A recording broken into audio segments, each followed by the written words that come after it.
You can't tell the story of the railroads in this country, especially here in Maine and New Hampshire, without the cultural importance the Native Americans in this area had in the development of these railroads. The Wabanaki Indians were responsible for increasing the speed of commerce in New England in many ways. The train tracks you'll be riding on today have been built on Wabanaki Indian commerce and hunting trails. I have had the privilege of spending time with the Sagamo chiefs of both New Hampshire and Vermont, and they are proud to call themselves American Indians and their female elders squaws. So as we travel to our destination here today, it's important to remember that this land has a deep and rich history that predates European settlement by thousands of years. Long before Portland became the bustling harbor city we know today, and long before railroads cut through the mountains, this region was home to Native American tribes. This area we're traveling through has been inhabited by the Wabanaki people, part of the Wabanaki Confederacy, for thousands of years. They were the original stewards of this land. Wabanaki means people of the dawn or people of first light, as Maine is the first place in the country to see the sunrise. The Wabanaki were a group of tribes living across what is now Maine, New Hampshire, and parts of Vermont and Canada.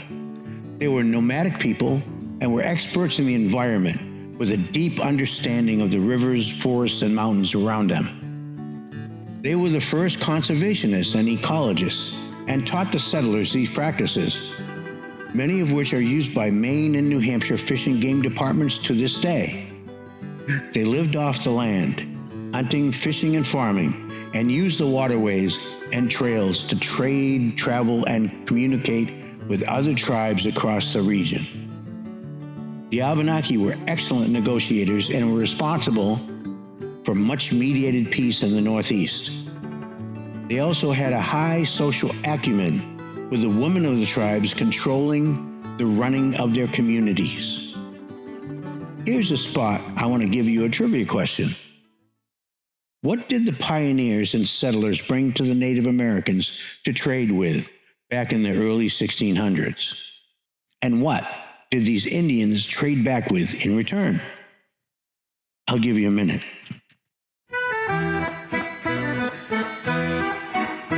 Farewell and adieu to you Spanish ladies. Farewell and adieu to you ladies of Spain. For we've received orders but to sail for old England, but we hope in a short time to see you again. We'll rant and we'll roar like true British sailors. We'll rant and we'll roar all on the salt seas until we strike soundings in the channel of old England. From Ushant to Scilly is 35 ways. I'm sure most of you have figured out it was metal goods, such as iron and copper kettles and pots, because before that happened, the Wabanaki would use hollowed-out pumpkins to cook in, like baked beans, which they showed the palefaces how to make. The settlers brought guns, muskets, gunpowder, bullets, and lead. They brought tools, knives, axes, hatchets. They brought things that we take for granted now: fishing hooks, scissors, metal buttons, mirrors, tobacco pipes. They also traded woven fabrics, blankets, linens, and such for furs, otter, muskrat, fox, and deer hides. The Wabanaki traded woven baskets, mats, moccasins, plant-based medicines, maple sugar and syrup, and the Three Sisters, which was a triumvirate of corn, beans, and squash. This was important to the pioneers because it helped them get through the winter. Another important piece of trade for the Wabanaki was the birch bark canoe, of which they showed the settlers how to construct. Here's another trivia question for you. This one's a little harder. How did the Indians preserve their birch bark canoes in the harsh New England winters? You have 30 seconds.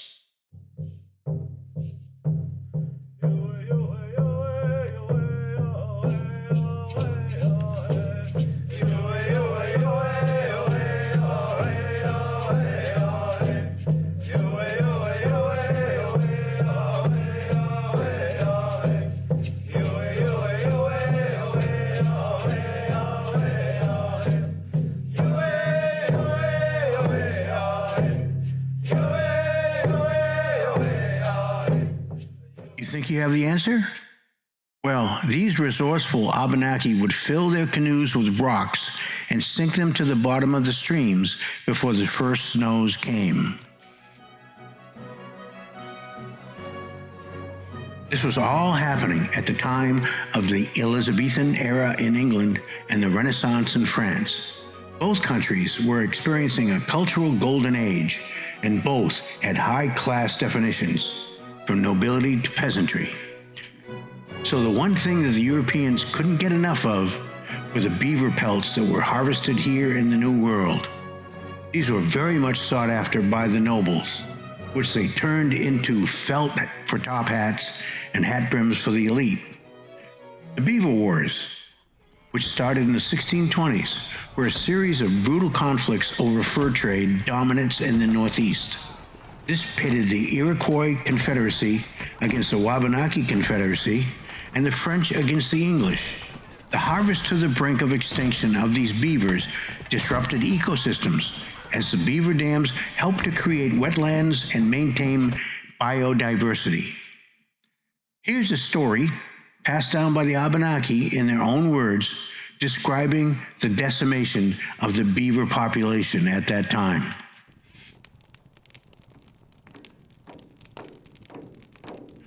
The Price of the Soft Hat, a story of beaver and balance.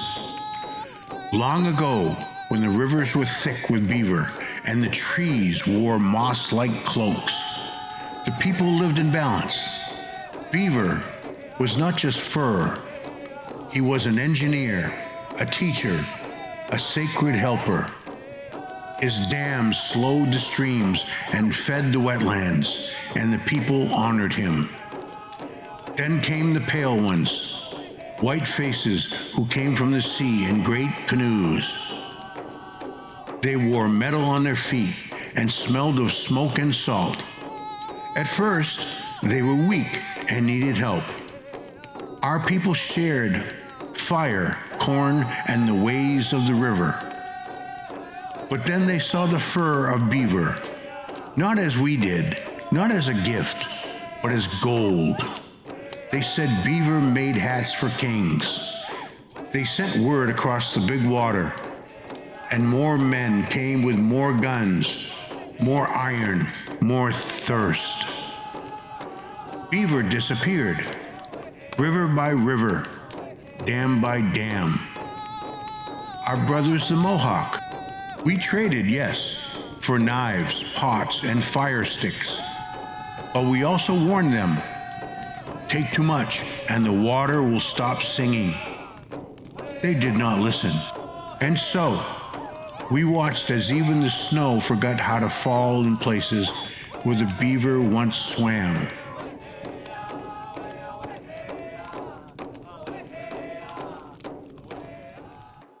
So as we get closer to our destination, folks, the Conway Scenic Railroad, remember these stories as the train follows along on the original Wabanaki hunting and commerce trails.